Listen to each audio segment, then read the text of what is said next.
have a hard time saying the word abominable. Abominable? I'm Scottish, I can't say these words easily. I don't know what's going on. Abominable.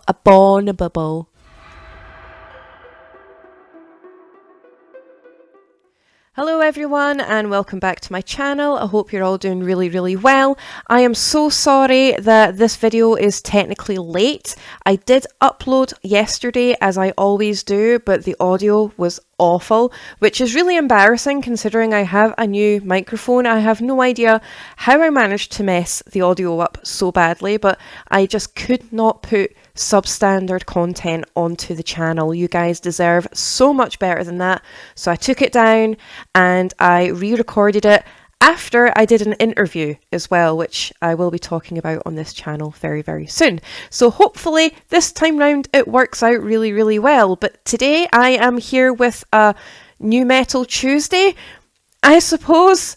Hopefully this won't happen again, where I talk about 6 brand new albums that I absolutely loved from last Friday, one of which is probably one of the biggest releases of the year, never mind the week. So I'm just going to jump straight in. But once again, I will have a Spotify playlist link in the description box below, where I will be adding all of the albums that I've been recommending to you guys on my New Metal Monday / Tuesday today.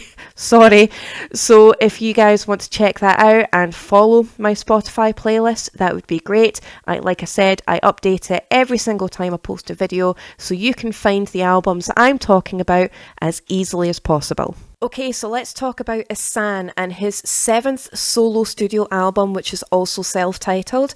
This is progressive, extreme, black symphonic metal. It's basically all of the great subgenres of the metal umbrella rolled into one absolutely massive masterpiece. Now, this is a cinematic soundscape that is going to be setting the bar ridiculously high when it comes to recommending symphonic stuff to you guys later on down the line, but I absolutely adored this album. It is so multi-layered and it really highlights his creative endeavours, and he's always pulling out all of these mad surprises, and you never know where this album is going to take you. It is an absolute opus. It's a journey into the mind of a musical virtuoso, and I absolutely adored this album. You've got all of that really crushing black metal elements that he's well known for, obviously because of Emperor and his various other projects that he does.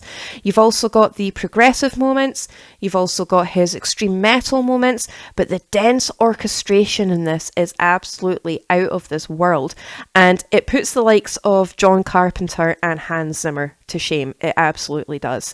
Now, it isn't a double album as such. The actual album itself has that extreme black metal, progressive kind of style with the heavy orchestration, but when that finishes, the album repeats itself again, but it's purely orchestral this time, so you don't have any of the heavy metal elements, you don't have that black metal element, and you definitely don't have that progressive metal element.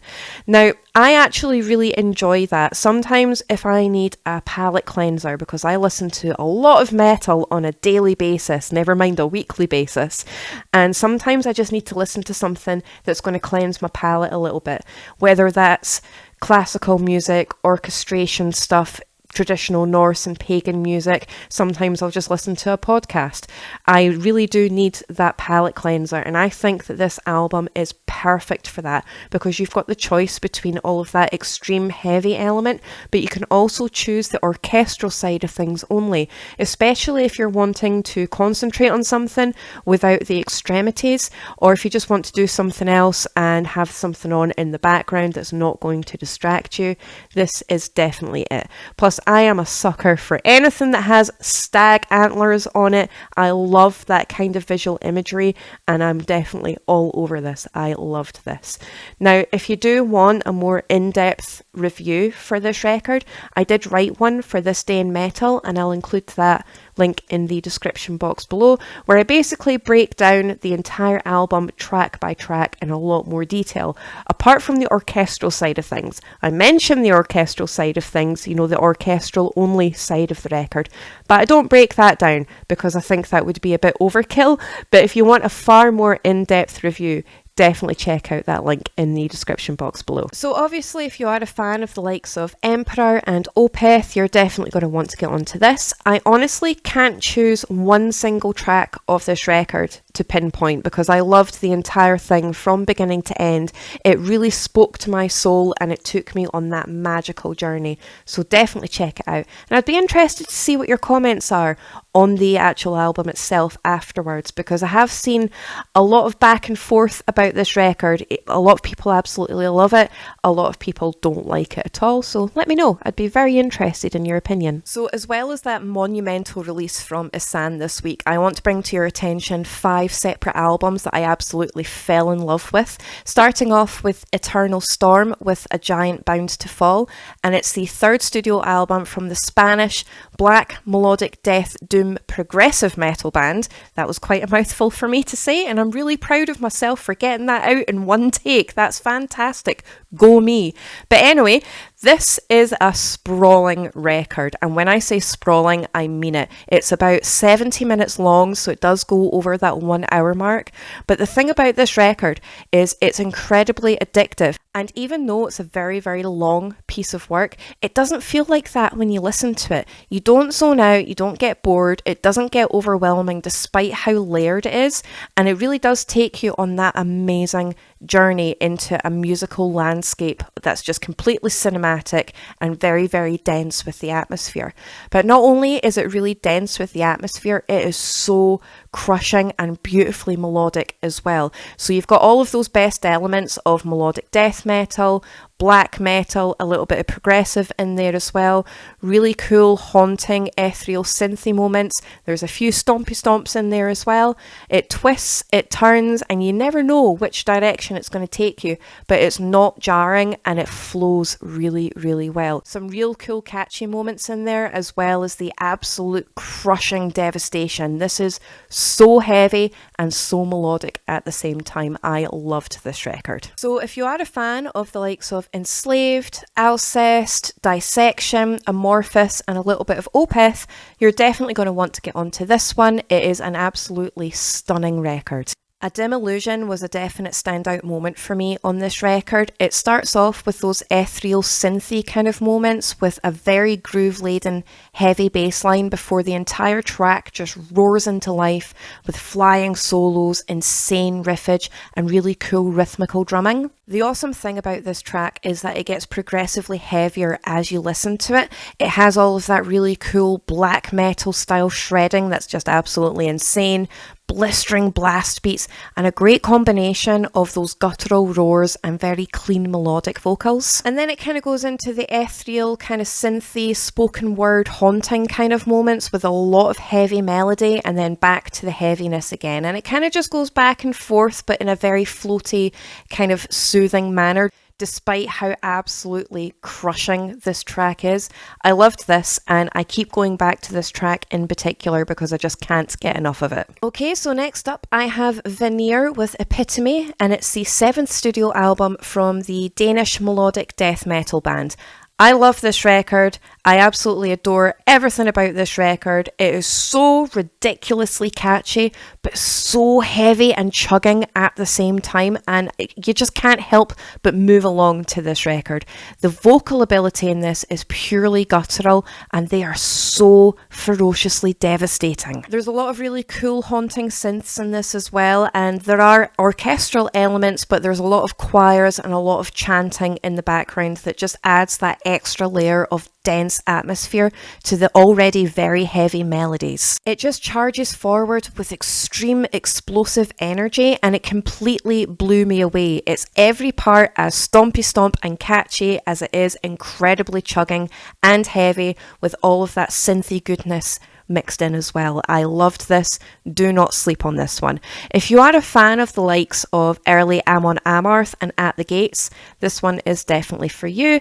I particularly liked this because it gives off that kind of Norse Viking kind of vibe, which I absolutely love, and the subject material is very much surrounding that as well. One Man Army was a definite standout moment for me on this record, and the stompy stomps definitely take centre stage here. It has that mid-tempo, rhythmical kind of stomp to it. Catchy riffage, chant-worthy choruses, you can't help but get moving to this track. The synth elements and the background choirs really add that extra layer of dense atmosphere to the already devastating roars. The vocal ability on this track in particular is just outstanding, and again, this is a track that I keep going back to, so definitely check this out. And again, all of these albums that I'm talking about will be in the Spotify playlist, which will be linked in the description box below. So next up we have Griffin with De Republica, and it's the third studio album from the melodic medieval black metal band from France.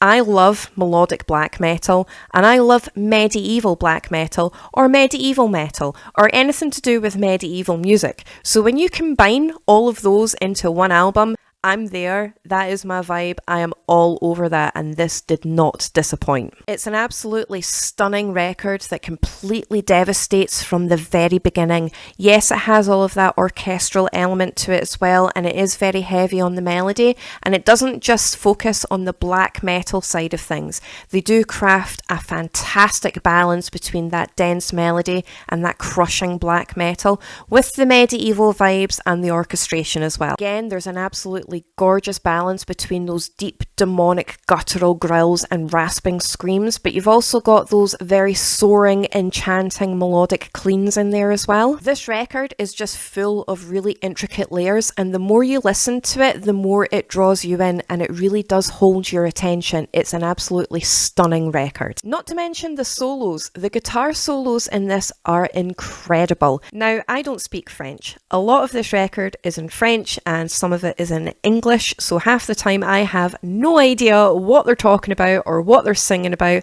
but I love the sound, I love the vibe, I love the atmosphere, and I love that rousing, uplifting feeling that it gives you, despite the incredibly dark attitude about it and the dark subject material. So if you are a fan of the likes of Darkenhold or Stormkeep or the Wield and Woe records that I recommended in my top 40 list from last year, you're definitely going to want to get onto this. I love all of these bands that are coming out with that medieval black metal vibe along with the melodies. I cannot get enough of that. So if anyone else has any more bands like that, please let me know, because I definitely want to add them to my list. Ides of March was a standout moment for me on this record in particular. It starts off with kind of like a brooding, melancholic kind of melody, but then it just bursts into life with flurries of blast beats and the most devastating roar. Again, they tread that balance between that very dense melody and the crushing black metal elements with the medieval elements mixed in there as well. There's a few spoken word moments throughout this track that are direct quotes taken from the assassination of Julius Caesar, and you've also got that medieval army marching kind of vibe as well, with the chants and the shouts, and you can actually hear the march of the army too, and that just adds a really cool layer to the medieval sound that just brings it all together, and it takes you on a fantastic story. So definitely get onto this one. This is a gorgeous album. Right, so next up I have Far Beyond with The End of My Road, and it's the third studio album from the German symphonic melodic death metal one-man band. Yes, this is another solo project. I will always be in awe of these solo projects. I cannot get enough of them. The talent that comes out of these multi-instrumentalists, composers, self-producers, writers, the musicianship is just incredible, and I wish I had that kind of talent. I really, really do. The craftsmanship and the dedication that goes into these projects is just out of this world. This is another sprawling, dramatic, opulent, grandiose, symphonic melodic death metal with a bit of black metal thrown into the mix as well, and it is just so grand and theatrical and uplifting and rousing. Hans Zimmer, John Carpenter, this is the kind of vibe that I get, as well as Lord of the Rings and Skyrim. There's just something very theatrical, very grandiose and opulent, but devastatingly crushing. It is so ridiculously heavy, but very soaring and ethereal at the same time as well.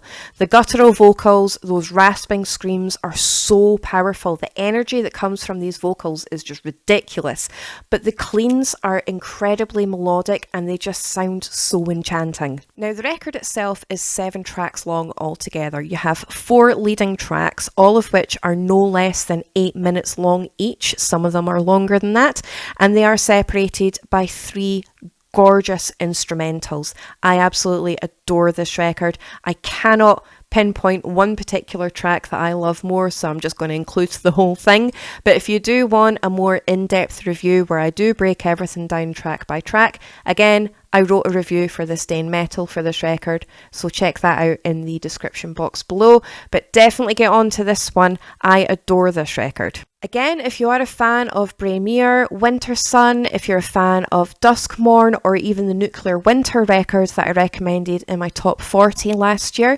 definitely get onto this. Very grand, opulent, symphonic, melodic black death metal. So many layers, so intricately done, so addictive, but incredibly crushing. Okay, so last up, but certainly by no means least, this is a definite palate cleanser from all of that symphonic, opulent, melodic black death metal stuff, and I have Acrid Death with Abominable Presence of Plight. And this is the debut album from the German death metal band. Now this is straight up, in your face, no nonsense, old school death metal that absolutely devastates. This completely obliterates everything, and it's only 27 minutes long, but it packs a monumental punch and it goes straight for the jugular and then rips your face off.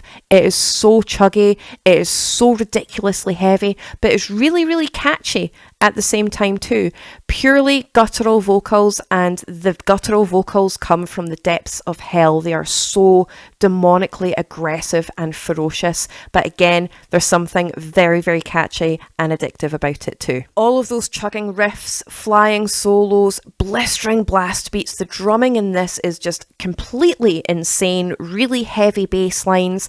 I loved this. I loved every second of this 27-minute assault to the senses, and that's exactly what it is, but in the best way possible. It just completely pummels you into submission over and over and over again, and then you'll go back for more, and then you'll go back for more. So definitely check this out, especially if you are a fan of the likes of Cannibal Corpse, Frozen Soul, Ingested, with a wee bit of Slayer thrown into the mix as well. Plus, look at that artwork. I absolutely love that artwork. Negative Space was my favourite track of this record. It has that mid-tempo stompy stomp kind of feel, and it's very, very catchy, but it's incredibly crushing, and it goes frantically fast at points as well, and then back again. And there's just something very, very catchy, despite the fact it's brutally evil as well, so definitely check it out. And that's it for this week's New Metal, not Monday because it's Tuesday. I am so sorry that this video is late. I can't believe I was having audio issues with my brand new microphone. That's very embarrassing, but of course that would happen to me because why not? Why wouldn't that happen to me? Let me know in the comments section below what you think of Ihsahn's new album. Do you love it? Do you hate it? Let me know why. Also let me know what you think of the other 5 albums that I've recommended, and once again, if you have your own recommendations, please let me know, particularly melodic medieval black metal, because that seems to be my favourite vibe at the moment. Follow the Spotify playlist because I will make sure that that is updated with these new albums now. If you can like, share and subscribe, I really do appreciate your support as always. And if there's any other content that you would like to see, if you want me to talk about anything in particular, send me a message, put it in the comments section, and I'll certainly see what I can do. Thank you so much, and I will see you very soon in my next video.